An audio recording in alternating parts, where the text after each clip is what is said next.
দেখেন এখানে অনেকগুলি কারণ আছে, অনেকগুলি কারণ আছে। আমি যেটা মনে করি প্রথমত যে এটার সঙ্গে জাতীয় রাজনীতির একটা সম্পর্ক আছে। বিএনপির যে অ্যাটিচিউড, বিএনপির যে সমস্ত কথাবার্তা, তার নেতিবাচক প্রভাব পড়েছে ছাত্রদলের উপর, ছাত্রদলের ভোটের উপর। এটা হলো একটা জিনিস। বিএনপির কি অ্যাটিচিউড, কি সমস্যা হয়েছে এটা আমি বলছি আপনাকে। এক নম্বর হলো বিএনপির মধ্যে কিন্তু একটা হামবড়া ভাব চলে আসছিল, এক ধরনের দম্ভ, এক ধরনের অহংকার, যে আমরা তো হচ্ছি, আমরা তো ক্ষমতায় যাচ্ছি, কোনো সমস্যা নেই, কেউ আমাদেরকে ফেরাতে পারবে না। এই ধরনের একটা ভাব কিন্তু বিএনপির নেতাদের কথাবার্তায় আপনি দেখবেন। যত কিছু হোক, অন্যায় হোক, অত্যাচার হোক, তাদের কিছু যায় আসে না। তাদের কথা হলো কোনোভাবে নির্বাচনটা হলেই আমি তো রাজা, আমি তো হয়ে যাচ্ছি দায়িত্বে। এই বিষয়টা দুটো রিয়াকশন করেছে স্টুডেন্টদের মধ্যে। এক নম্বর রিয়াকশন হলো যে তুমি এত অহংকার দেখাও কেন। দেখেন আমাদের মতো সাধারণ মানুষের, গরিব মানুষ যারা আমরা আছি, আমাদের কিন্তু এই জায়গাটা খুব টনটনা। আমরা পেটে ভাত থাক আর না থাক, আমাদের আত্মসম্মান বোধটা খুব টনটনা। আপনি আমাকে অবহেলা করবেন, তুচ্ছতাচ্ছিল্য করবেন, আমি এটা সহজভাবে নিব না। সুযোগ পাওয়া মাত্র এটা আমি দেখিয়ে দেবো। এই সুযোগটা আসে ভোটের মাধ্যমে। এখানে একটা জিনিস। আরেকটা বিষয় হলো, যদি এরা ক্ষমতাবান হয়ে যায়, তখন ফেব্রুয়ারিতে তারা ইলেকশন হয়ে গেল, তাহলে কি হবে? ছাত্র দল হবে সরকারি দলের একটা সংগঠন, এবং সেই সরকারি দলের সংগঠন কি হয়, সরকারি দলের যে ছাত্র সংগঠন তারা বিশ্ববিদ্যালয়ের মধ্যে কি চালায়, এটা কিন্তু আমাদের এই ছাত্রছাত্রীরা ভুলতে পারে নাই। তাদের মনের মধ্যে এখন দগদগে ঘাড় মতো আছে যে ছাত্রলীগ কি করেছে গত 15টা বছর, তারা সেটা পুনরাবৃত্তি চায় না। একদম হিসাব ক্লিয়ার। যে কারণে তারা একটা ভয় পেয়েছে যে আমরা কোনো সরকারি দলের ছাত্র সংগঠনকে ডাকসুতে আনতে চাই না। যদি বিএনপির যে কেন্দ্রীয় নেতৃত্ব, তাদের মধ্যে যদি ওইরকম সরকারে চলে যাওয়া নিশ্চিত জয়, শিওর সাকসেস, এই ধরনের মনোভাব তাদের কথাবার্তায় চালচলনে না থাকতো, তাহলে হয়তো এই ভয়টা সাধারণ মানুষ পেত না। এটা হলো একটা দিক। দ্বিতীয় একটা দিক বলি আপনাকে আমি। দ্বিতীয় দিকটা হলো, এটা খুব বিস্ময়, এটা আমার কাছে বিস্ময়কর মনে হলো প্রথম দিকে, পরে আমার মনে হয় নাই, কারণ আমি নিজেও এই ব্যাপারে একটা ভুল প্রিডিকশন করেছিলাম আগে। আমার একটা ধারণা ছিল যে আওয়ামী লীগের যে ভোট, যদি আওয়ামী লীগ ভোট দিতে না পারে, যদি আওয়ামী লীগের কোনো প্রার্থী না থাকে, তাহলে আওয়ামী লীগের ভোটটা আসলে কোথায় যাবে। আমি মনে করতাম যে এই ভোটটা বোধ হয় বিএনপিতে যাবে, কিন্তু আমার ভুলটা ভাঙছে এই ঘটনার মাধ্যমে, যে আসলে এই ভোটটা আসলে বিএনপি পাবে না, এটা জামাত পাবে। তার প্রমাণ হলো এই ঘটনা। কারণটা আমি বলি আপনাকে। কারণটা হলো কি, সারা দেশে আওয়ামী লীগের বিভিন্ন পর্যায়ের নেতা নেত্রীর উপর কিন্তু অনেক রকম টর্চার হয়েছে, তাদের ভোগান্তির শিকার হতে হয়েছে, তাদের দৌড়ের উপরে থাকতে হয়েছে, তাদের বিরুদ্ধে একাধিক মামলা হয়েছে, অনেক মামলা হয়েছে। এবং আপনি খোঁজ দিয়ে দেখেন, এই মামলাগুলো 98% মামলার বাদী হচ্ছে বিএনপি, বিএনপির স্থানীয় নেতা, বিএনপি ছাত্রদল, যুবদল, এরা। তো ঢাকা ইউনিভার্সিটিতে যারা ছাত্রলীগের যে ভোটগুলো, এরা কিন্তু বেসিক্যালি ওই আওয়ামী পরিবার থেকে উঠে আসা। এখন তারা যখন দেখছে যে আমার বড় ভাই, আমার বাবা, চাচা, খালু, মামা, এরা সবাই বিএনপির রাজনীতির জন্য তারা দৌড়ের উপরে আছে, ওই দৌড়টা কিন্তু যথাযথ হতে পারে। কিন্তু আমি ওটা বলছি না যে এটা মানে আপনার খুব অন্যায় কিছু, তা না। ওটা অন্যায় হতে, ন্যায় হতে পারে, সবই হতে পারে, কিন্তু তাদের কাছে তো তার খালুর পেইনটা তার কাছে তো বড়। তখন তারা কিন্তু আর বিএনপি কে ভালোবাসতে পারছে তো না। বিএনপি কে ভালো না বাসলে মানে আরো তো দল ছিল বা আরো তো প্রার্থী ছিল যাদেরকে দেয়া যেত। অনেকেই ধারণা করছিলেন অন্য আরেকজনের কাছে চলে যাবে ছাত্রলীগের ভোটগুলো, মানে টাকসুতে। হলো না। যেতে পারতো, কিন্তু ওরা তো আর ছাত্রলীগকে হারাতে পারতো না। ওরা চেয়েছে, ওদের মূল লক্ষ্য কিন্তু অন্যকে জয় করানো নয়, ওদের মূল লক্ষ্য ছিল ছাত্র দলকে হারানো, সরকারি দলকে হারানো, অথবা যারা নাকি তার ফ্যামিলির দুর্ভোগের কারণ, তাদের ছাত্র সংগঠনকে হারিয়ে দেওয়া। এটা ছিল ওদের মূল লক্ষ্য। এবং সেই লক্ষ্য পূরণে তারা ভেবেছে ছাত্র শিবির বেটার। আরেকটা কথা বলে শেষ করি, সেই জিনিসটা হলো ছাত্র শিবিরের যারা ক্যান্ডিডেট ছিল, এদের ম্যাক্সিমাম ক্যান্ডিডেটই মানে আপনার ভার্সিটিতে, ক্যাম্পাসে ভদ্র ছেলে হিসেবে এক ধরনের পরিচিতি আছে। ভদ্র ছেলে, মেধাবী ছেলে, মানুষকে সাহায্য করে, এই ধরনের মন মানসিকতা। সেটা কোন রাজনীতি, দীর্ঘ রাজনীতির পার্ট কিনা, অনেক কিছু কিন্তু হতে পারে। হয়তো তারা লম্বা একটা প্ল্যান করে মাঠে নামছে, সেটাও হতে পারে। ভালো মন্দ অনেক কিছু আছে, কিন্তু অ্যাপারেন্টলি, দৃশ্যত তারা কিন্তু মানুষের কাছে ভালো ছেলে হিসেবে পরিচিত। এটাও কিন্তু একটা বড় কারণ হিসেবে মানে কাজ ভালো করেছে। ছেলেকে ভোট দিয়ে জিতিয়েছে। আমি ডাক্তার জাহিদুর ভালো রহমান মেধাবী। আপনার কাছেও একই প্রশ্ন। ছাত্র শিবিরের এমন ভূমিধস জয়, ছাত্র দলের ভরাডুবি কেন? ধন্যবাদ আপনাকে। মাসুদ কামাল ভাই খুব গুরুত্বপূর্ণ কয়েকটা পয়েন্ট এখানে বলেছেন, আমি একমত। এগুলোর সাথে কিছু কিছু যোগ করতে চাই। আসলে ছাত্র শিবির জিততে যাচ্ছে এটা প্রেডিক্ট করা যাচ্ছিল। আমি গত কিছুদিন ধরে যেসব টক শোতে গেছি, আমি সেখানে ছাত্র শিবির সম্পর্কে এই কথা বলেছি, কারণ আমার পারসেপশন এরকম, বা অনেকে এটা ভেবেছেন যে শিবিরের এক ধরনের ফিক্সড ভোট থাকে, শিবিরের বাইরে যে ভোট আছে ওর মধ্যে অনেকগুলো প্যানেল থাকার কারণে ভোট ভাগাভাগি হয়ে যায়। আসলে প্রবলেম যেটা হয়েছে সেটা হচ্ছে মার্জিনটা আমাদেরকে অনেকটা স্তম্ভিত করেছে। আমরা যারা হুম। রাজনীতি বুঝতে চাই, রাজনীতি নিয়ে এক ধরনের ধারণা করি, যেমন ধরুন সাদিক কায়েমের বিরুদ্ধে যত সিগনিফিকেন্ট প্রার্থী আছে সবার ভোট যোগ করে দিল সাদিক কায়েমের সমান হয় না। তো উনি এতটাই ভূমিধস বিজয় পেয়েছেন, অন্যান্য ক্ষেত্রে কম বেশি তাই। সুতরাং এই margin itself is a question. এবং এখন শুধুমাত্র ছাত্রলীগের ভোট যুক্ত হয়েছে, হ্যাঁ অনেক ক্ষেত্রে যুক্ত হয়েছে, যদিও এটার একটা অল্টারনেটিভ একটা ঘটনা আছে, সেটা হলো জগন্নাথ হলে কিন্তু সাদিক কায়েম 10 ভোট পেয়েছেন, অনলি 10। সো ছাত্রলীগের সমর্থক ওই হলে অনেক বেশি থাকার কথা, সেখানে তিনি ভোট পান নাই খুব একটা, অন্যান্য জায়গায় ভোট দিয়ে থাকতে পারেন। কিন্তু আমার কাছে যেটা মনে হয় যে 1 বছর থেকে ছাত্র শিবির এই নির্বাচনটাকে কেন্দ্র করে সাংগঠনিক কর্মকাণ্ড চালিয়েছে, এবং শুধু ভালো ছাত্র বা ভালো ইমেজের চাইতে যেটা হয়, তাদের এই প্রবণতা অনেক আগে থেকে আছে। তারা স্টুডেন্টদেরকে নানা কাজে সাহায্য করার চেষ্টা করে। আপনি খেয়াল করবেন, নিশ্চয়ই আপনি জানেনও, ছাত্র শিবিরের অনেকগুলো কোচিং সেন্টার আছে, ভর্তি কোচিং।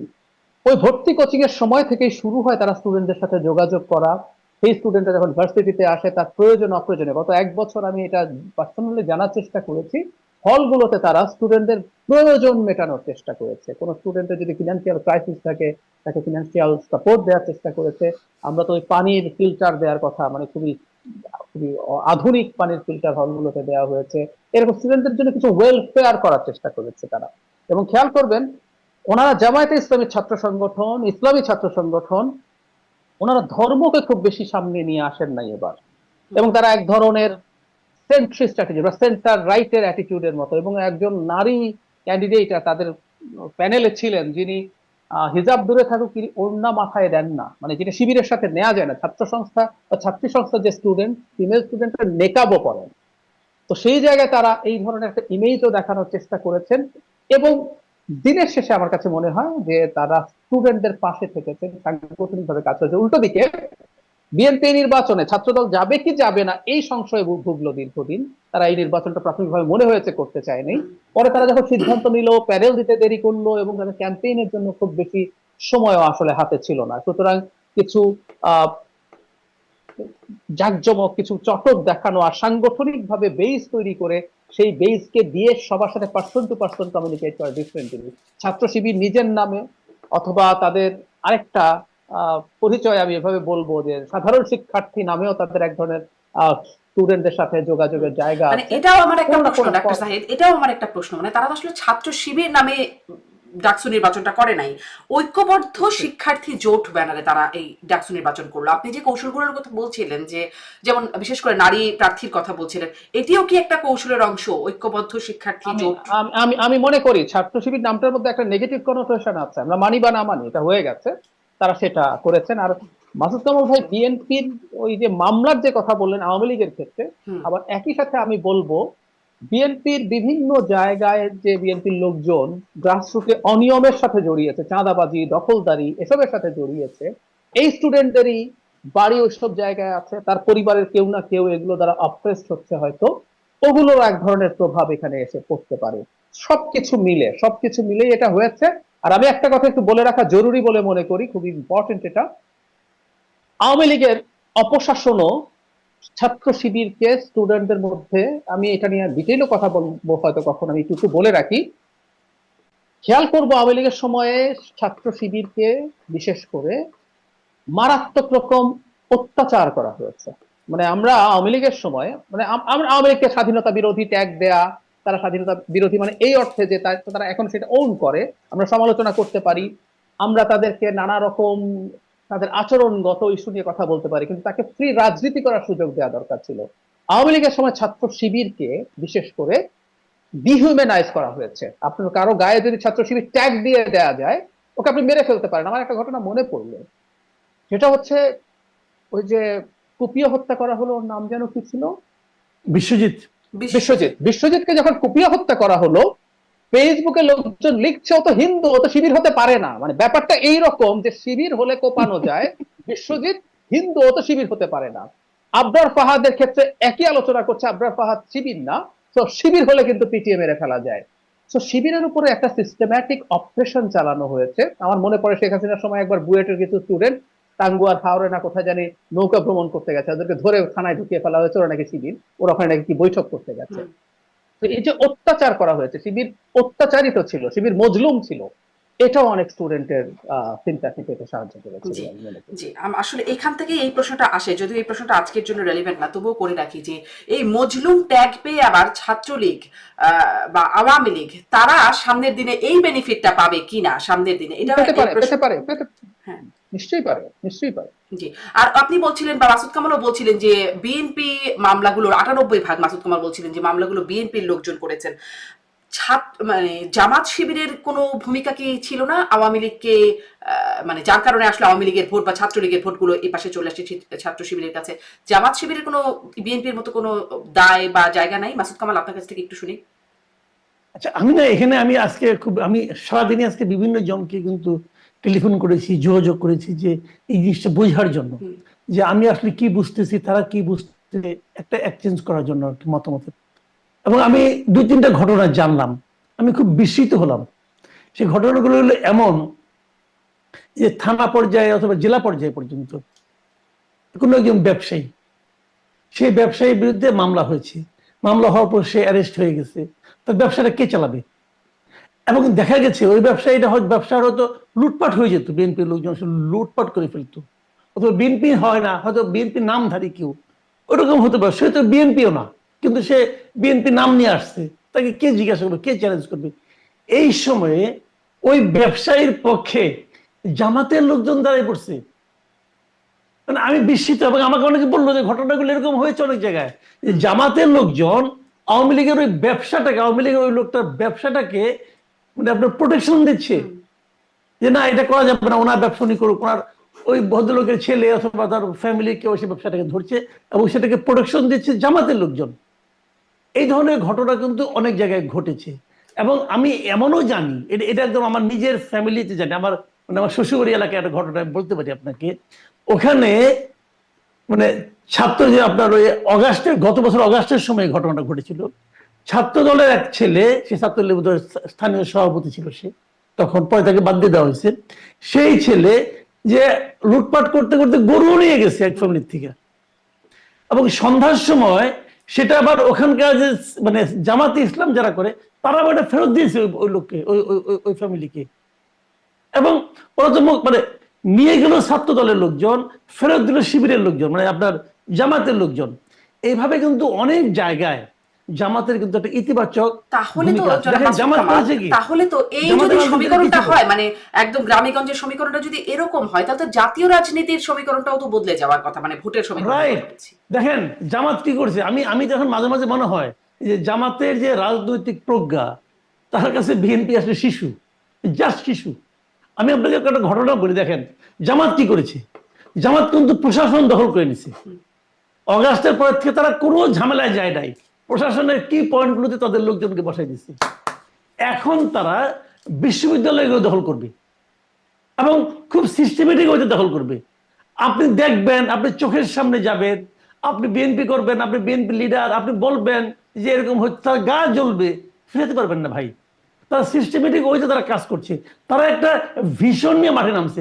আমি কিন্তু পার্সোনালি মনে করি, দেখেন আমি কিন্তু বিএনপি রাজনীতি করি না, আমি জামাতের রাজনীতি পছন্দও করি না, কোনো সমস্যা নাই, কিন্তু আমি এটা দেখছি যে জামাত যে কাজটা করতেছে, ওরা যে রাজনীতিটাই করুক, তারা সেই রাজনীতিটাকে মিন করে যেটা আমাদের করতে হবে। বিএনপি তা করে না। দেখেন আজকে বিএনপির স্থায়ী কমিটির একজন সদস্য মির্জা আব্বাস আজকে একটা কথা বলছেন, আমার কাছে খুব মানে আমি বেশ কৌতুক অনুভব করছি তার কথা থেকে। তিনি বলতেছেন যে জামাত মানে শিবির ছাত্রলীগের ভোট দেয়া এখানে তারা জিতে গেছে। এবং তারা বলছে যে প্রতিটা মিটিংয়ে, যখন আমরা মিটিংয়ে বসি, মিটিংয়ে জামাতের পক্ষ থেকে আমাদেরকে বলা হয় দেখবেন আওয়ামী লীগ যেন ফেরত না আসে, আওয়ামী লীগকে যেন ফেরত না আনা হয় কোনোভাবেই, এভাবে আমরা সবাই মিলে কাজ করি। আমাদের এখানে বলছে, বলার পর তারা যে তলে তলে আবার আওয়ামী লীগের সঙ্গে মিল মিল দিচ্ছে, এটা দেখে সে খুব অবাক হয়ে গেছে।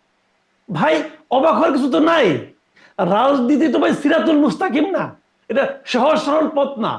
রাজনীতিতে অনেক কিছুই ঘটবে, এবং ওই জন্যই বললাম যে তাদের যে রাজনৈতিক প্রজ্ঞা এবং রাজনৈতিক যে আপনার মানে কৌশল, তার কাছে বিএনপি আসলে শিশু, আমার যেটা মনে হয়। জি, সরি, আপনি বলছেন রাজনৈতিক প্রজ্ঞার কাছে বিএনপি শিশু। ডাক্তার জাহিদুর রহমান যেটি মাসুদ কামাল বললেন, মির্জা আব্বাসের সেই কথা যেটি তিনি মির্জা আব্বাস বলছেন, আমিও একটু মির্জা আব্বাসকে কোট করি। মাসুদ কামাল যেটি বললেন সেটাই বলি। ডাকসু নির্বাচনে বিএনপি হেরেছে আপনারা বলতে পারেন, কিন্তু আমি বলতে পারছি না যে আমাদের এত ভোট কোত্থেকে এলো, হিসাব মেলে না। গভীর ষড়যন্ত্রের আভাস পাচ্ছি। বিভিন্ন দল যখন আমরা একসঙ্গে বসি বলা হয় খেয়াল রাখতে হবে, আওয়ামী লীগকে ঠেকাতে হবে, তারা আবার এলে কচু কাটা কাটবে, কিন্তু তলে তলে আওয়ামী লীগের সঙ্গে আঘাত করে ছাত্রলীগের সব ভোট নিয়ে গেছে শিবির। বিএনপির বিরুদ্ধে দেশে ও দেশের বাইরে ষড়যন্ত্র চলছে। আমি এই ষড়যন্ত্রের জায়গায় একটু জোর দিয়ে আপনার কাছ থেকে জানতে চাই, এটা কি ষড়যন্ত্র মনে হয়? মানে কোন রকম ষড়যন্ত্র কি চলছে? বিএনপি কিন্তু বেশ প্রায় সময় ষড়যন্ত্র দেখে। ঠিক ষড়যন্ত্র একেবারে নেই বলা যাবে না। আমরা এভাবে যদি তথ্যটা দেখি, বাংলাদেশের সবচেয়ে বিখ্যাত ইউনিভার্সিটি, পারসেপশন হচ্ছে সবচেয়ে প্রগ্রেসিভ ইউনিভার্সিটি। যদি এটা নিয়ে আমার সন্দেহ আছে, আমি আর বিস্তারিত এখন বলতে চাই না, এই ইউনিভার্সিটি তার প্রগ্রেসিভ জায়গায় আছে কিনা আমার খুব স্ট্রং ডাউট আছে যে স্টুডেন্টরা তার কিছু সাধারণ বেনিফিট পাবে বলে মনে করে সে একটা মানুষজনকে ভোট দেয়, এবং সত্যিকার অর্থে তাদের মধ্যে ওয়েল বিহেভড, ওয়েল ম্যানার্ড লোকজন আছে। কিন্তু এটা যে একটা গুরুত্বপূর্ণ রাজনৈতিক মানে গেমের পার্ট, এটা যারা ধরতে পারে না তারা কতটুকু প্রগ্রেসিভ আমার সন্দেহ আছে। কিন্তু আমরা কাগজে কলমে তো আসলে আমরা ধরে নিতে পারি সবচেয়ে প্রগ্রেসিভ। তো সেই জায়গায় যখন এইরকম ইসলামিস্ট আইডেন্টিটি, যারা ইসলামী আইডেন্টিটি পলিটিক্স নিয়ে থাকে, রাজনীতি করে, তারা এখানে ভূমিধ্বস বিজয় পাচ্ছে। সুতরাং বাংলাদেশে ইসলামী ইসলামাইজেশন হচ্ছে, যদিও এটা ঠিক জামায়াতে ইসলামী বা ছাত্র শিবির র্যাডিক্যাল ইসলামিস্ট না, তারা আমাদের কনস্টিটিউশনাল ফ্রেমওয়ার্কের মধ্যে কাজ করবে বলে, কিন্তু এই জামাতেরই নেতারা বাংলাদেশের শরিয়া আইন কায়েম করতে চায়, এই আলাপ আছে। তো বাংলাদেশে এমন সংগঠন ঢাকা ইউনিভার্সিটিতে মানে জিততে পেরেছে যাদের মাদার অর্গানাইজেশন বাংলাদেশে শরিয়া আইন কায়েম করতে চায়। ঠিক একইভাবে জাতীয় নির্বাচনেও যদি জামাতকে এরকম ভোট টোট দিয়ে কোনো না করে ভাই, এবং একটা জিনিস কিন্তু জড়িয়ে লক্ষ্য রাখা জরুরি, আওয়ামী লীগের সাথে তার দৃষ্টিভঙ্গিগতভাবে জামায়াতের ন্যারেটিভের খুব আকাশ পাতাল পার্থক্য থাকলে একটা উদাহরণ দিই। পশ্চিমবঙ্গে যখন নির্বাচন হয়েছে, বা ত্রিপুরাতে যখন বিধানসভা নির্বাচন হয়েছে, খুব সারপ্রাইজিংলি দেখা গেছে মমতা ব্যানার্জির যে ভোট সেটা ফিক্সড আছে, বিজেপির যে ভোটটা বাড়ছে সেটা সিপিআই এর ভোট ওখানে যাচ্ছে। মানে বামরা বিজেপিকে ভোট দিচ্ছে, ঠিক ওদের যত পার্সেন্ট কমে বিজেপি তত পার্সেন্ট বাড়ে।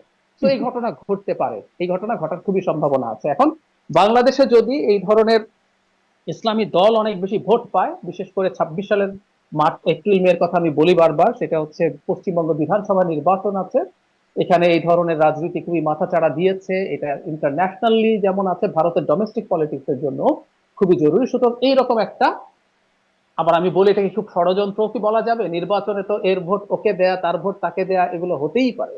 এগুলো বরং এক ধরনের প্ল্যান। তলে তলে কিছু কি হয়েছে? মানে আপনি যেভাবে বলছেন এটা হতেই পারে, কিন্তু তলে তলে ষড়যন্ত্র, এই বিষয়গুলোর কি কিছু আছে? তলে তলে আমি বলি, আমি যদি বলি ঢাকা ইউনিভার্সিটিতে তলে তলে যদি সিদ্ধান্ত হয় ছাত্রলীগ শিবিরকে ভোট দেবে, এটাও তো আসলে এই গেমের মধ্যে ফাউল না, এটা একেবারে গেমের রুলস এর মধ্যে আছে, যে কেউ তলে তলে সিদ্ধান্ত নিয়ে এই ভোট দিতেই পারে। আমার কাছে এটা মানে তলে তলের মধ্যে কোনো সমস্যা আপনি দেখেন না? মানে তলে তলে কাছে সেই ওবায়দুল কাদের কাছ থেকে একটু বেশি পরিচিত পেয়েছিল। হ্যাঁ, মানে আসলে যেটা হয়েছে, আসলে সত্যি কথা যেটা বলি সেটা হচ্ছে বিএনপি এই রকম মানে খালি পরাজয় না, পরাজয় আবারও বলছি, পরাজয় আমরা বুঝতে পারছিলাম, কিন্তু এই মার্জিনের পরাজয় এটা তাদেরকে খানিকটা মানে খানিকটা না বেশ খানিকটা অস্বস্তিতে ফেলেছে।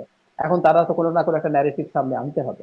নিশ্চয়ই। ওই একটা প্রশ্ন আপনার কাছে একটু করে আমি আবার মাসুদ কামালের কাছে যাই, যে আপনি বলছিলেন যে শিবিরের ছেলেরা যে ওয়েল বিহেভড, ওয়েল ম্যানার্ড, বা তারা ভালো কাজ করছে, এই যে ভালো কাজ দিয়ে মন জয় করা বা ভোট জয় করা, এর মাধ্যমে কি তারা, বা ধরুন ওই যে শিবিরের বদলে ঐক্যবদ্ধ শিক্ষার্থী জোট ব্যানার, এই বিষয়গুলো আনা, এর মাধ্যমে কি সেই 71 মুক্তিযুদ্ধ নিয়ে যে একটা কন্ট্রোভার্সি আছে, প্রশ্নবোধক চিহ্ন অনেকগুলো আছে, বা নেতিবাচক সমালোচনা, আপনিও বলছিলেন জামাত শিবিরের সাথে একটা নেতিবাচক বা নেগেটিভিটি জড়িয়ে আছে, মানে সেটিকে তারা উতরে যেতে পারছে, মানে পারলো, এটাই কি তার নজির? আচ্ছা, একটা জিনিস হয়তো মানতে হবে, আমরা মানে আমি ব্যক্তিগতভাবে চেষ্টা করেছি, নিজে চেষ্টা করেছি, বলেছি, আমি লিখেছি বাংলাদেশের রাজনীতিতে মুক্তিযুদ্ধ থাকতে হবে, কিন্তু সেটা আওয়ামী বয়ানের মুক্তিযুদ্ধ না। কিন্তু এটা ফ্যাক্ট, আওয়ামী লীগ এই কথাগুলো এমন ভাবে ব্যবহার করেছে যেটার মাধ্যমে সে আসলে মানুষের উপর অত্যাচার নিপীড়নকে জায়েজ করার চেষ্টা করেছে। ফলে এই ঢাকা ইউনিভার্সিটিতে হয়তো এই কথাগুলো খুব বেশি মানে কানেক্ট করতে পারেনি। আর আমি আরেকটু খোলাখুলি যদি বলি, আমি এতটা খোলাখুলি বলতে চাইনি, ঢাকা ইউনিভার্সিটির স্টুডেন্টদের সোশিও ইকোনমিক কন্ডিশনের যে অ্যাভারেজ যদি এরকম হয় যে যথেষ্ট প্রান্তিক পরিবার থেকে অনেক স্টুডেন্ট আসে ঢাকায়, তারা যদি একটা কোচিং এর সময় ডিসকাউন্ট পায়, তারা যদি ভার্সিটিতে চান্স পাওয়ার পর সেই কোচিং এ পড়াতে পারে, তার যদি একটা ফ্যানের প্রয়োজন হয় টাকার জন্য কিনতে পারছে না, যদি সেটা শিবির কিনে দেয়, এই জিনিসগুলোর আসলে ইম্প্যাক্ট অনেক বড়। সুতরাং ভোট তো ভোটই, সুতরাং এই জায়গাগুলোতে তারা কাজ করেছে। সুতরাং ওইটাতে কানেক্টেড হয়ে খুব বড় সম্ভাবনা আছে এবং তারা প্রত্যেকের সাথে যোগাযোগ করে গেছে সবসময়। এবং আমি ছাত্র শিবির চিনি ব্যক্তিগতভাবে, কিভাবে চিনি, আমি যে কলেজে পড়াশোনা করেছি চিটাগংয়ে, এটা শিবির নিয়ন্ত্রিত কলেজ ছিল। সুতরাং তারা কি করেন, কিভাবে সম্পর্ক রক্ষা করেন, এগুলো আমার দেখা আছে। সুতরাং সেটাই হয়তো এখানে এবার কাজ করছে। জি, আমি মাসুদ কামাল আপনার কাছে একটু এই প্রশ্ন দিয়ে ছোট্ট করে শুরু করি, আরো কয়েকটি প্রশ্ন আপনার কাছে করতে চাই। যে এই যে মুক্তিযুদ্ধ বিরোধী, এটি তো শুধু আসলে ট্যাগ নয়, এটি একটা ঐতিহাসিক বাস্তবতাও বটে। বা আওয়ামী ন্যারেটিভও কি শুধুমাত্র মানে শিবিরের যে সেই অবস্থান সেখান থেকে কি তারা সরে আসতে পারলো? এটি আপনার কাছে প্রশ্ন। এই জয় কি মানে শুধু তো জয় না, আসলে ভূমি ধস জয়, সেটি কি আসলে সেই বার্তা দিচ্ছে এটি? এবং সাথে সাথে আরো একটা ট্যাগ কিন্তু শিবিরের সাথে ছিল, এখনো বারবার উচ্চারিত হয়, রক কাটা। সেই ট্যাগগুলোকে শিবির উতরে আসলো কিনা? দেখেন না, এটা এত তাড়াতাড়ি এই সিদ্ধান্তে আসা যাবে না। কারণ মানে তাদের কিছু ঘটনা, রক কাটার ঘটনা কিন্তু ঢাকা ইউনিভার্সিটি কখন হয় না। ঢাকা ইউনিভার্সিটি দেখেন, ঢাকা ইউনিভার্সিটিতে শিবির কিন্তু অনেক বছর ধরেই তাদের কোনো কার্যক্রম, প্রকাশ্য কার্যক্রম মোটামুটি দেখা যায়নি, অনেক বছর, 3 দশক তো হবেই। এই 3 দশকে ঢাকা ইউনিভার্সিটিতে শিবিরের কেউ ছিল না, শিবিরের কেউ থাকলে তখন প্রকাশ্যে। মাসুদ ভাই, আমি একটা জিনিস এখানে যোগ করি, আমি এটাকে শুরু থেকে প্রটেস্ট করছি, এটা আমি এবার রিসেন্টলি জানলাম।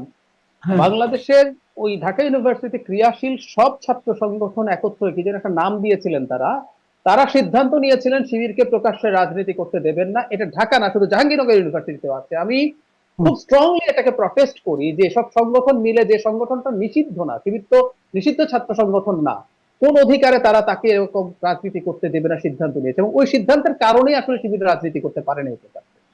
আমি বলি আপনাকে, আমি এটা জানি, জানি মানে তখন আমি ঢাকা ইউনিভার্সিটির স্টুডেন্ট। যখন এই ঘটনাটা ঘটে তখন আমি ঢাকা ইউনিভার্সিটির স্টুডেন্ট, এবং তখন আমি নিজেও একটা ছাত্র সংগঠনের সঙ্গে জড়িত ছিলাম। আমি যাদের সঙ্গে ছিলাম তারাও এই সিদ্ধান্ত নিয়েছিল যে তাদেরকে করতে দিবে না, এবং এটা নিয়ে আমি ওই ছাত্র সংগঠনে থাকাকালীনই আমি প্রতিবাদ করেছি যে আপনি কেন দিবেন না। তারা যদি মন্দ হয়, সেটা এই তাদেরকে মন্দ এবং তাদেরকে আমি কথা বলতে দেব না, এই সিদ্ধান্ত নেওয়ার আপনি কে, আমি কে?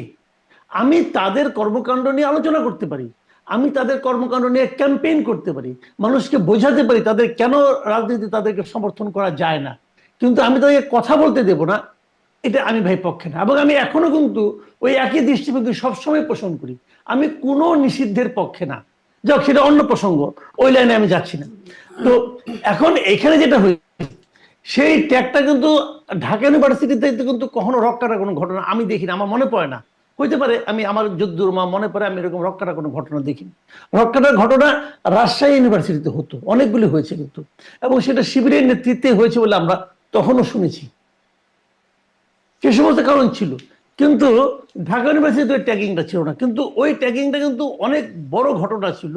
ওই ট্যাগিংটা এত দ্রুত কয়েকটা নির্বাচনে জিতলেই যে শেষ হয়ে যাবে আমি তা মনে করি না। তাদের আচরণের মাধ্যমে সেটাকে তাদেরকে প্রমাণ করতে হবে। এটা কিছুদিন হয়তো সময় লাগবে অথবা যাবে না। কিন্তু আমি আরেকটা কথা বলি, দেখেন আমরা সবাই বলতেছি যে শিবির কেন জিতলো, শিবিরের কি করেছে, শিবির কিভাবে মানুষকে সুযোগ সুবিধা দিয়েছে, এগুলো আমরা বলছি। কিন্তু আমার কথা হলো কি, এই কাজগুলির মন্দ কি? আমার কথা হলো তারা যে কাজগুলি করেছে এটার মধ্যে খারাপটা কি আছে, একদম দৃশ্যত খারাপটা কি? হ্যাঁ, এরা যদি একটা ছাত্র সংগঠন যদি বরং মাসুদ ভাই, বরং এই জিনিস দেখে যদি অন্যরা চাপ বোধ করে করতে শুরু করে, সেটা ভালো হবে, আর স্টুডেন্টদের জন্য ভালো হবে। আমি তো এখন যদি ছাত্র শিবির যদি একটা ফিল্টার দেয়, তো এটা তো প্রশংসা করার মতো। এখন এটার মধ্যে তারা দিল অতএব তারা খারাপ, দুষ্ট, তাদের অন্য মতলব আছে। আরে ভাই, আপনি মতলব নিয়ে দেন না, আপনার তো দেওয়ার কোনো অভ্যাসই নাই, আপনাদের বরং নেওয়ার অভ্যাস। তো এইটা তবে আপনি নেওয়ার অভ্যাস, আপনি নেওয়ার সংস্কৃতি নিয়ে দেওয়ার সংস্কৃতি সম্পন্ন একটা সংগঠনকে আপনি পরাজিত করবেন, ভাই আপনি কেন এটা আশা করেন? আপনার পর্যন্ত সেই জিনিসটা নাই। শিবিরের যে রাজনীতি, আমি তো এই রাজনীতিটাকে আমি মনে কোনো খারাপ দেখছি না আপাতত, যতটুকু আমি দেখতে পাচ্ছি। এখন আপনি বলবেন যে না, তাদের মধ্যে গোপনে অনেক কিছু আছে, তারা হয়তো পরে এক সময় দেখাই দিবে। আমরা আগে দেখেছি ভাই, আগে অনেক কিছু দেখছি, আগে আওয়ামী লীগের অনেক ভালো দেখছি, পরে আওয়ামী লীগের চেহারা দেখলাম, আবার বিএনপির অনেক খারাপ দেখছি, আবার বিএনপির কাছ থেকে আমরা ভালো কিছু আশাও করতেছি। কাজে সময়ের প্রেক্ষিতে কিন্তু ভালো মন্দ এগুলো কিন্তু চেঞ্জ হতে থাকে। কাজে আমি শিবিরের রাজনীতিকে কিন্তু আমি এখনো আমি ওইভাবে যতটুকু আমি দেখেছি ঢাকায়, আমি এটাকে কিন্তু অত বেশি আমি খারাপ বলবো না। তারা ছাত্রদের মন জয় করতে পেরেছে। দেখেন, সেটা তো খুবই ভালো ব্যাপার, আপনি বলছিলেন যে সেটি আসলে খুব ভালো ব্যাপার। আর মাসুদ কামাল, আমি ঢাকা ইউনিভার্সিটির একটা স্টুডেন্ট, তারা আমি বুঝাই দিলাম আর সে বুঝে গেল। ভাই এত সহজ না। এরা যদি বলে না জেনজি, জেনজিকে আপনি বুঝান না, যাই দেখেন জেনজিকে বুঝাইতে দেখেন তারা বুঝে কিনা, তারা উল্টা আপনাদের বুঝাই দেবো। তারা ভাই খুবই আপ টু ডেট, তারা খুবই আপ টু ডেট। এবং তারও যে বড় কথা, স্টুডেন্টরা যদি সিদ্ধান্ত নেয় যে তারা এই কাজটা করবে, তো এটা তো তাদের সিদ্ধান্ত। ডাকসুর যে ভিপি, সে তো আবার সংসারে খবরদারি করতে আসবে না, সে তো ওইখানেই থাকবে। এবং ওখানকার যারা স্টুডেন্ট, তারা তো সিদ্ধান্ত নিয়েছে আমরা সাদিক কায়েমকে চাই। এবং সেই চাওয়ার মাত্রাটা তো ভাই, মানে এই যে কথাটা নাকি জাহিদ বললেন যে ভাই ডিফারেন্সটা আপনি খেয়াল করছেন, ডিফারেন্সটা খেয়াল করেন। মানে প্রথম 5 জন ভিপির প্রথম 5 জনের সাদিক কায়েম 1 নাম্বার, আর 2, 3, 4, 5 এই 4 জনের ভোট যোগ করলে সাদিক কায়েমের চেয়ে আমি যোগ করে দেখছি মাত্র 43 ভোট বেশি হয় 4 জনের যোগ করলে। তাহলে আপনি ভোটের ডিফারেন্স দেখেন আপনি। তো এটা তো এমনি এমনি হয় নাই। সাদিক কায়েম শিবিরের ক্যান্ডিডেট এই জন্য হয় নাই। সাদিক কায়েম কিন্তু এলাকা, আমি তো অনেক স্টুডেন্টকে জিজ্ঞাসা করেছি, সাদিক কায়েমের তো আপনার ইউনিভার্সিটিতে তার তো ভালো একটা মানে ইতিবাচক তার একটা ভাবমূর্তি আছে।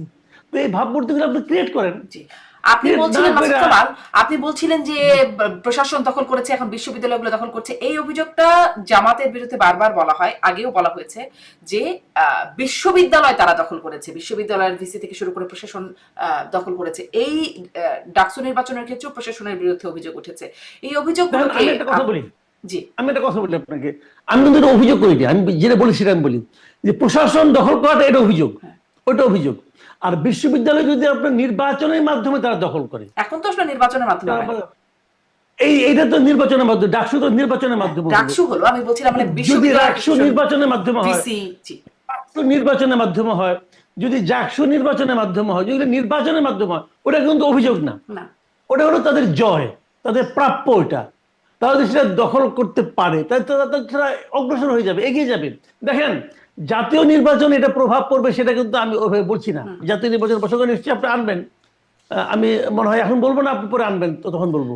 জাতীয় নির্বাচনের প্রভাব নিয়ে আমি একটু কথা বলতেই চাইবো, কিন্তু আমি আসলে একটু প্রশাসনের কথা আপনার কাছে বিশেষ করে জিজ্ঞাসা করছিলাম যে আপনার কাছে কি মনে হয়েছে যে অভিযোগগুলো আসছে, ছাত্রদল তো প্রকাশ্যে অভিযোগ করেছে, আপনাদের মানে ছাত্রদলের ভিপি প্রার্থী আবিদ তিনি বলছেন স্যার আপনারা হাসিনা নির্বাচনকেও হার মানিয়েছেন, কারচুপিতে ভোট চুরিতে হাসিনাকেও হার মানিয়েছেন, এরকম বক্তব্য বলেছেন। উমামার কাছ থেকে এরকম বক্তব্য এসেছে, এগুলোকে আপনি কিভাবে মূল্যায়ন করবেন?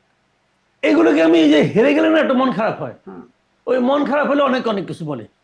আমাদের দেশে জাতীয় নির্বাচন হেরেও এক নেত্রী বলছিল সূক্ষ্ম কারচুপি, আরেক নেত্রী বলছিল স্থূল কারচুপি, এগুলি বলে।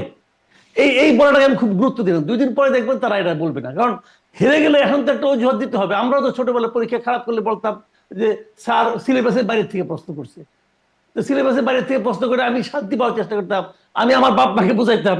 তো ওই সিলেবাসের বাইরের প্রশ্ন নিয়ে অন্য আমার অন্য যারা নাকি আপনার সহপাঠী ছিল ওরা ভালো রেজাল্ট করে নাই, করছে তো, কারণ আমি পারি না, এটা আমার ব্যর্থতা, আমি তো আমার ব্যর্থতা স্বীকার করি না, আমি কোনো না কোনো একটা অজুহাত দিই।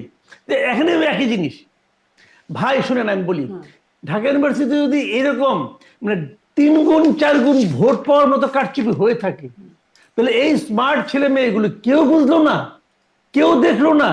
আর আপনি দেখছেন একটা জায়গায় একজন প্রার্থী বের হওয়ার সঙ্গে সঙ্গে ওটা কমপক্ষে 1500 ক্যামেরা, সবাই মোবাইল টোবাইল দিয়ে কি ক্যামেরা করতেছেন, ভেতরে যাচ্ছে। তো এগুলি একটাও, হ্যাঁ 2-1টা ঘটনা যে ঘটে নাই সেটা কিন্তু ব্যর্থ যে হয় না তাই আমি বলবো না, এটা পৃথিবীর সব ভোটেই হয়। আপনি যত সতর্ক, আপনি যদি ভাত খাইতে বসেন না, আপনার প্লেট থেকে 2-1টা ভাত বাইরে কিন্তু পড়বে, তার মানে এই না আপনি ছড়াই ছিটিয়ে খাচ্ছেন। তো ওইটা দুই একটা ঘটনা সবসময়, এবং এটা আমি মনে করি না যে ওইটার মাধ্যমে এই দ্বিগুণ তিনগুণ ভোট পাওয়া যায়। এটা আমার কাছে ভাই এখন পর্যন্ত মনে, উমামা বলছেন, উমামা স্ট্যাটাস দিয়েছেন, তারপরে আপনার আবিদ স্ট্যাটাস দিয়েছেন, বাট ডকুমেন্ট দেন না। তারা এটার বয়কট সঙ্গে করেছেন সাপোর্টিং নির্বাচন। ডকুমেন্টটা দেন, সাপোর্টিং কিছু দিতে পারেন না আপনি। ওই সুইপিং কমেন্ট করলে তো হবে না রে ভাই।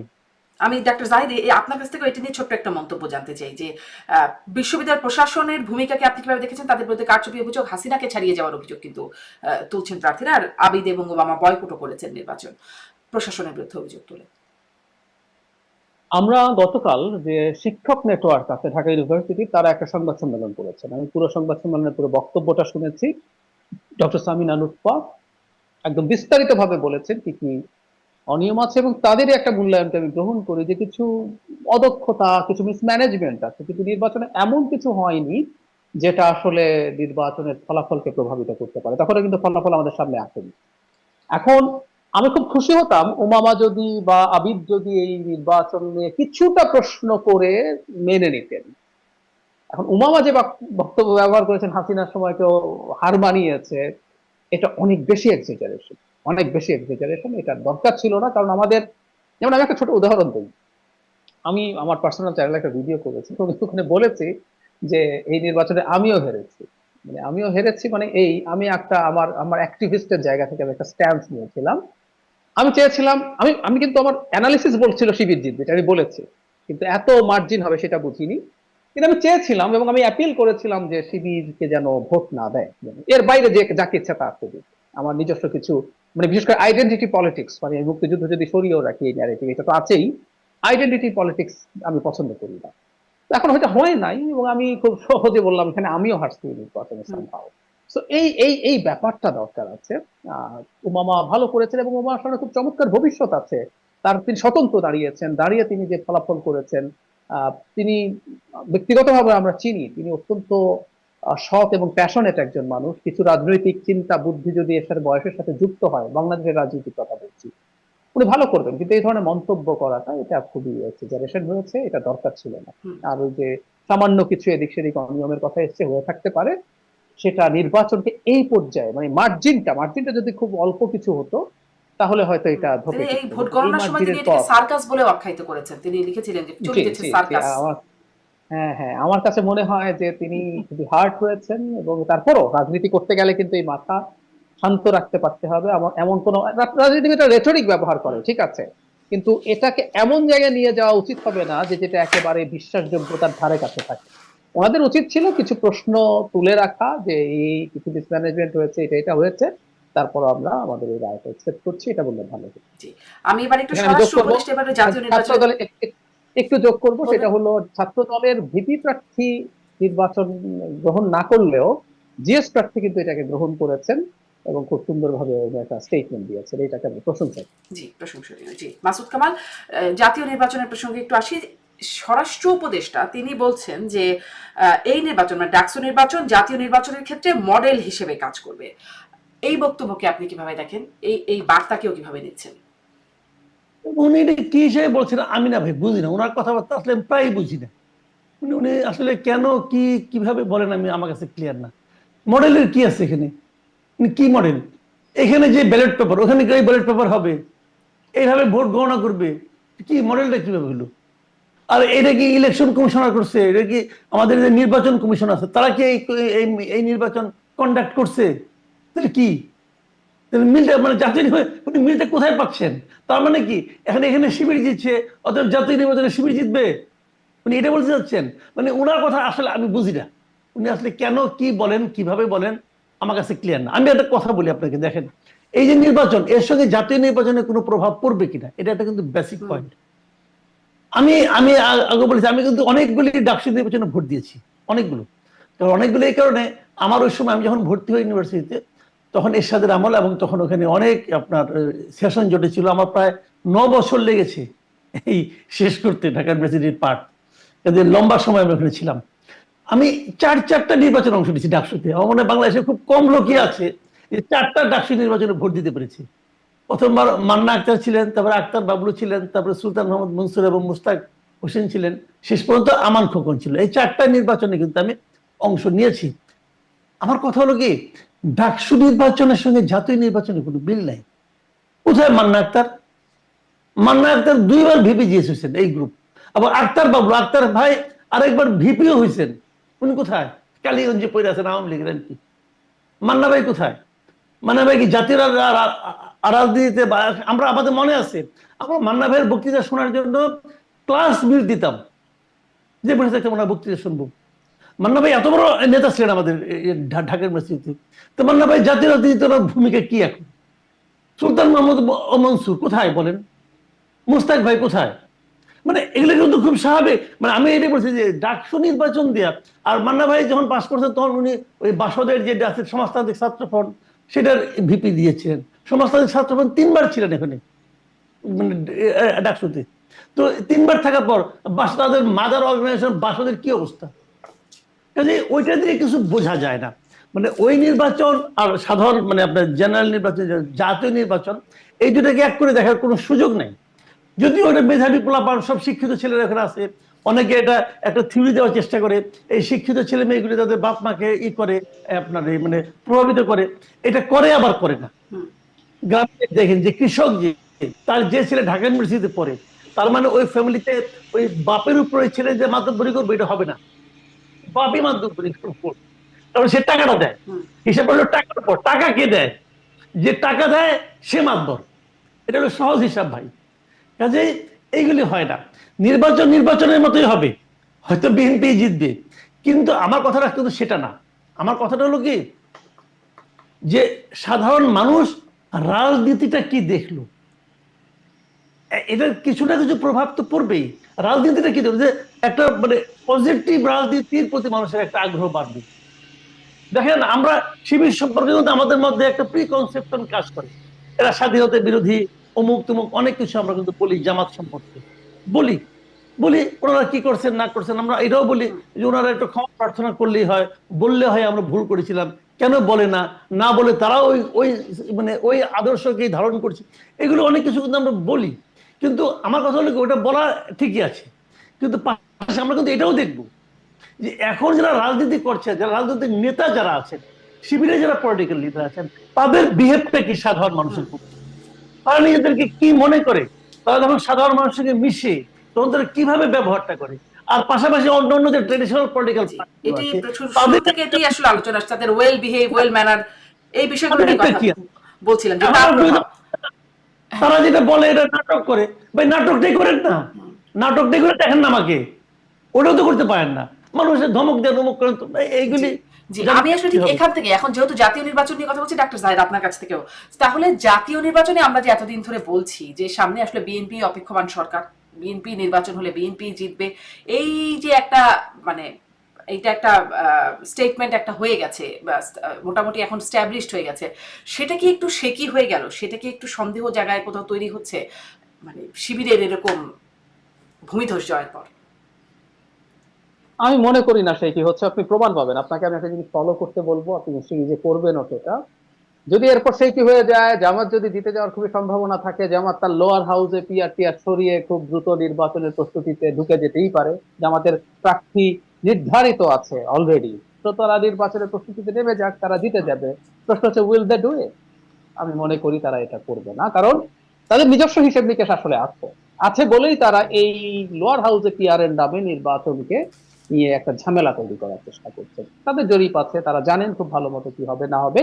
তারপর আবারও বলছি, যেটা বলে আমি আরেকটা এক্সাম্পল দেই, না হয় বাসদ ঢাকা ইউনিভার্সিটিতে ভালো করেছিল, ৭৩ সালে জাসদ জাসদ ছাত্রলীগ সারা দেশ দখল করে ফেলেছিল, সব শিক্ষা প্রতিষ্ঠান। ৭৩-এ ঢাকা ভার্সিটি যখন জেতা নিশ্চিত হয়ে যায়, তখন ব্যালট বাক্স ছিনতাইয়ের ঘটনা ঘটে। সেই জাসদ যখন জাতীয় নির্বাচনে যায়, সেখানেও ভোট কারচুপি করেছে। সেই রিভিউয়ের সময় হেলিকপ্টারে ব্যালট বাক্স তুলে তুলে আনা, মানে ব্যালট বাক্স লুটের সেই ইতিহাস, সেই পুরনো ইতিহাস। আমি জাসদের নেতাদেরকে জিজ্ঞেস করেছি যে আপনাদের জেতার কেমন সম্ভাবনা ছিল, কয়টা সিটে জিততে পারেন, টপ করে তারা বলেছেন 15টার মতো সিটে জিততে পারেন। তো এরকম আসলে দাঁড়ায় ব্যাপারটা এরকম। তো এই জন্য তেমন কিছু আসলে হবে না, এটা জামাত বোঝে। কারণ যদি তারা মনে করতো তাহলে অ্যাজ আর্লি অ্যাজ পসিবল ইলেকশনে চলে যেত। এই দুটো ডিনামিক্স আসলে আলাদা, এটা নিয়ে কোনো সন্দেহ নেই। আমি বিএনপির নির্বাচিত হওয়া নিয়ে মেজর সমস্যা দেখছি না, আমি রাদার একটা অন্য একটু টপিক হলেও বলে রাখি। বিএনপি ঝামেলা হবে ক্ষমতায় থাকতে। ইন্দোনেশিয়াতে হচ্ছে, নেপালে হচ্ছে, এগুলো কিন্তু ভালো নির্বাচনে নির্বাচিত সরকার। কেপি শর্মা ওলি ভোট চুরি করে হাসিনার হুম। মতো ক্ষমতায় ছিলেন না। কিন্তু যখন আপনি দুর্নীতি কমাতে পারছেন না, আপনি সুশাসন দিতে পারছেন না, মানুষ রাস্তায় নেমে যাচ্ছে। আর বাংলাদেশে শেখ হাসিনার মতো একটা ব্রুটাল শাসকের মানে গুলির মুখে দাঁড়িয়ে যখন এই তরুণরা এই ঘটনা ঘটালো, বিএনপি যদি গুড গভর্নেন্স নিশ্চিত করতে না পারে, মানুষ রাস্তায় নামবে। এবং শেখ হাসিনার 10% বল প্রয়োগ বিএনপি করতে পারবে না। এখনকার সেই বাস্তবতাই নেই। ক্ষমতায় টিকে থাকা that will be a serious problem. এবং আমার কাছে মনে হয় হুম। যে এই ডাকসুকেও যদি আমরা এভাবে ধরি, যে ডাকসুকেও মাসুদ কামাল ভাই যেটা বললেন যে সার্ভিস দিয়ে, আমি সার্ভিসকে নেগেটিভ বলছি না, বরং ভালো বলছি, অন্য ছাত্র সংগঠনগুলোকে বুঝতে হবে তাহলে এভাবেই আসতে হবে। হুম। একইভাবে নেপাল যেটা দেখাচ্ছে এখন এবং ভবিষ্যতে, এই যে বিএনপি গ্রাসরুটে চাঁদাবাজি দখলবাজির যে অভিযোগগুলো আছে, তাকে চেষ্টা করছে তারা, অ্যাপারেন্টলি মনে হয় যে তারা বহিষ্কার টহিষ্কার করছে, কিন্তু এটাকে আরো টাফ ভাবে, আর ক্ষমতা আসার পর যদি এগুলো তারা নিয়ন্ত্রণ করতে না পারেন, তাদের কপালে সিরিয়াসলি প্রবলেম মানে আছে। ক্ষমতায় টিকতে না পারলে যে প্রেডিকশনের কথা আপনি বলছেন, তখন কি হবে? মানে নেপালে যেরকম হচ্ছে এরকম কিছু, এরকম কোনোভাবে ক্ষমতা সম্ভাবনা, হারাবে? খুবই সম্ভাবনা আছে, খুবই সম্ভাবনা আছে। কারণ আমি বলে রাখি, বাংলাদেশ বা এটা একটা নতুন বাস্তবতা। এই যে জেনজিদের মূল বিষয়টা কি আসলে, জেনজিদের সাথে তার আগের জেনারেশনের বেসিক ডিফারেন্সটা কি? জেনজি তার জন্মের পর থেকে, বেড়ে ওঠার সময় থেকে ইন্টারনেট হাতে পেয়েছে। হুম। সে পুরো কানেক্টেড সোশ্যাল মিডিয়ার মাধ্যমে। সো ওর রিয়ালিটি, ভুল সত্য এটা ডিফারেন্ট ব্যাপার। এখন তো পোস্ট ট্রুথ ওয়ার্ল্ড বলা হয়, যে এখানে আপনার মতো সত্য আছে, হুম। এখন আপনি আপনার আমার সত্য কেউ নিতে বাধ্য না। ওর সত্য যে বলে তার কাছে সে চলে যায়। হয়তো আমরা দেখবো ডাহা মিথ্যে কথা ওখানে বলা হচ্ছে, কিন্তু ও এটাকে অল্টারনেটিভ ট্রুথ মনে করে, সে ওখানে গিয়ে চলে যায়। সুতরাং এই ইনফ্লুয়েন্স গুলোর মধ্যে তো তারা থাকবে। হুম। সুতরাং সংকট বা ঝুঁকি থেকেই যাবে। এরা আবার রাস্তায় নেমে আসবে। আর একটা কথা যোগ করে দেই, অকল্পনীয় রকম বেকারত্বের একটা সমাজ আমাদের। এর মধ্যে আনএমপ্লয়েড তো আছে, আন্ডার এমপ্লয়েডও আছে। এই রকম বেকার জনগোষ্ঠীকে সমাজে রেখে আপনি একটা স্টেবল সোসাইটি কোনোদিন তৈরি করতে পারবেন না। এগুলো যদি নিশ্চিত না করা যায়, কোনো না কোনো একটা বাহানায় তারা রাস্তায় নামবে এবং কেউ তৈরি। আমি একদম শেষ প্রশ্ন, মাসুদ কামাল, মানে বিএনপি ক্ষমতায় টিকতে সমস্যা হবে, এইখানে আপনার একটু মন্তব্য, কারণ এই কথাটাও বেশ শোনা যাচ্ছে যে বিএনপি ক্ষমতায় আসলেও ক্ষমতায় থাকতে পারবে না, টিকতে পারবে না। আপনার এখানে একটু মন্তব্য জানতে চাই, এবং একই সাথে এই ডাকসুর, মানে যেহেতু প্রশ্ন একটাই করব, সম্ভব হলে ছোট্ট করে ডক্টর জাহিদকেও এই প্রশ্নটা শুনবো, যে এই ডাকসুর এই ফলাফল বিএনপিকে কি বার্তা দিল, জামাত কি বার্তা পেল, এবং আওয়ামী লীগ যারা আসলে পলাতক হিসেবে আছে তারাও আসলে এখান থেকে কি বার্তা পেল? মাসুদ কামাল। আচ্ছা, এক নম্বর হলো বিএনপির ক্ষমতায় টিকে থাকাটা চ্যালেঞ্জ হবে। কিন্তু আমি একটা কথা মনে করি, যে বিএনপির যে চেহারা আপনি আজকে থেকে 16-17 বছর আগে দেখেছেন, 19 বছর আগে দেখেছেন, বিএনপি সেই চেহারা নিয়ে আসবে না। বিএনপির যে সমস্ত লিডারশিপ আমরা দেশে এখন দেখছি, বিশাল বিশাল ফিগার এক একজন, এরা যে কিরকম ভাবে, এদের ভাবনা চিন্তা, বিএনপি এই চিন্তা নিয়েও যদি তারা ক্ষমতায় আসে, এই চিন্তা নিয়েও থাকবে না। আমি মনে করি যদি বিএনপি ক্ষমতায় আসেন এবং যদি তারেক রহমান দেশে ফিরে আসে, তারেক রহমান কিন্তু 15-16টা বছর একটা মানে উন্নত বিশ্বে উনি কিন্তু থেকেছেন। ওনার চিন্তা ভাবনা চাল চলনে আমি মনে করি একটা মানে বেসিক চেঞ্জ চলে আসছে। এবং সেই চেঞ্জ নিয়ে উনি যখন আসবেন, উনি যদি ওনার আশেপাশে ঘিরে থাকা চামচাদেরকে নিয়ন্ত্রণ করতে পারেন, আমার মনে হয় বিএনপিরও চেহারা চেঞ্জ হয়ে যাবে। আমি মনে করি বিএনপি ভালো কিছু করার চেষ্টা করবে, পারবে কিনা জানি না, কিন্তু চেষ্টাটা তারা করতে পারবে। এখন তারা পারছে না, এই কারণে তারা তো বহিষ্কার ছাড়া আর কোনো অ্যাকশন নিতে পারছে না। এবং কেন্দ্রীয় পর্যায়ে ওনার কিন্তু সে অনেক কিছু তার করার হয়তো ইচ্ছা আছে, কিন্তু উনি করতে পারছেন না। যখন ওনার হাতে ক্ষমতাটা আসবে, তখন উনি অনেক কিছু করবেন বলে আমি আশা করি। ভাই, এইটুকু আশা না করলে আমরা বাঁচবো কি নিয়ে রে ভাই? সামনে দিলে আমাদের কি থাকবে? কিছু তো নাই আর বিকল্প। কাজে এই আশাটা আমি ওনাকে কেন্দ্র করে করি। আর দ্বিতীয় যে ব্যাপারটা বলি, একটা বিষয় কিন্তু পুরো আলোচনায় আমরা মানে আসলে ভুলে গিয়েছিলাম কিনা জানি না, একটা বাস্তবতা এখানে এই ডাকসু ইলেকশনে দেখা গেছে। এটা প্রমাণিত হয়েছে যে ডক্টর ইউনূসের অত্যন্ত প্রিয় এনসিপি, এটা যে একটা বিশাল ফাঁপানো বেলুন, সেটা এই ডাকসু ইলেকশন প্রমাণ করে দিছে। ডাকসু ইলেকশনে তাদের যারা প্রতিনিধি ছিলেন, বাকশাস বলে যাকে বলা হচ্ছে, তাদের অবস্থান কিন্তু অনেক স্বতন্ত্র ক্যান্ডিডেটের চেয়ে অনেক নিচে। কাজে এই যে ওরা বলে না যে আমরাই তরুণ তুর্কি, আমরাই তরুণদের সিপাহসালার, আমরাই তরুণদেরকে প্রতিনিধিত্ব করি, এই জিনিসটা একদম ধূলিসাৎ হয়ে গেছে। ওনারা আসলে কোথাও নাই রে ভাই। এই জিনিসটা ওনাদের যত তাড়াতাড়ি ওনারা বুঝবেন তত ভালো, কারণ ওনারা কিন্তু আবার ক্ষমতা পাচ্ছেন, ক্ষমতার দম্ভে তো মনে করেন ধরাকে সরা জ্ঞান করেন, কিন্তু ওনাদেরও বুঝতে হবে ভাই আপনাদের আসলে কোথাও নাই, আপনারা কোথাও নাই। জি, মানে আমি আসলে জিজ্ঞাসা করেছিলাম বিএনপি, আওয়ামী লীগ এবং জামাত কি বার্তা পাবে, এনসিপি কি বার্তা পাবে, সেটি আপনি অবশ্য আগে স্পষ্ট, এটা আমার আমার জিজ্ঞাসাই ছিল না, আপনি একদম স্পষ্ট করে দিলেন ডাক্তার সাহেব। প্রশ্নটা যদি আবার একটু করেন আমি দ্রুত আসলে শেষ কোন করি। দল কি বার্তা পাবে এই প্রশ্নটাই আপনার কাছেও জানতে চাই, কোন দল কি বার্তা মানে ওই পাবে যে এখান থেকে? মানে বিএনপি মানে যদি তার অ্যানালিসিস করে সেটা হচ্ছে